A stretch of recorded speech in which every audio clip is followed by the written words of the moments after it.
नमस्कार, कैसे हैं आप? आज मैं आप लोगों के लिए माँ की ममता एक और कहानी लेकर आई। जनकपुर गांव में कलावती नाम की एक महिला अपने पति कश्यप के साथ सुखमय जीवन व्यतीत कर रही थी।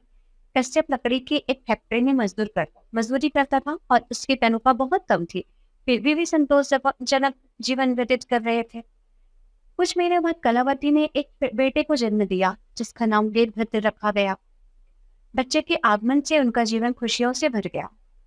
एक दिन कश्यप के दोनों हाथ एक दुर्घटना में कट गए, जिससे परिवार की रोजी रोटी संकट में पड़ गई।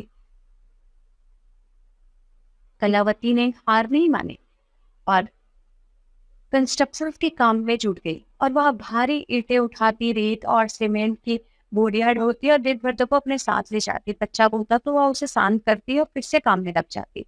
वीरभद्र को स्कूल भेजने के बाद भी कलावती उसकी पढ़ाई में मदद करती। वह खुद भूखी रहती लेकिन बेटे को अच्छे से खिलाती। रात को वह खुद ठंड से कांपती लेकिन बेटे को गर्मी में सुलाती। समय के साथ वीरभद्र बड़ा हुआ और एक प्रसिद्ध चित्रकार बना। एक सम्मान समारोह में जब उससे पूछा गया कि उसकी सफलता का राज क्या है, तो उसने कहा, मेरी माँ। उसने बताया कि उसकी माँ ने कितने कष्ट सहकर उसे बड़ा किया और उसकी हर जिद पूरी की। एक दिन वीरभद्र ने अपनी माँ को एक सुंदर घर दिखाया और कहा, मैं माँ, अब हम इस घर में रहेंगे। माँ की आंखों में आशा थी लेकिन वह खुश थी। कुछ समय बाद माँ ने वीरभद्र से कहा, बेटा मैं जा रही हूँ। उसने अंतिम समय में बेटे को समझाया और शांति से अपनी आंखें बंद कर ली। तो इस कहानी से यह सीख मिलता है कि माँ की ममता और बलिदान की कोई तुलना नहीं की जा सकती।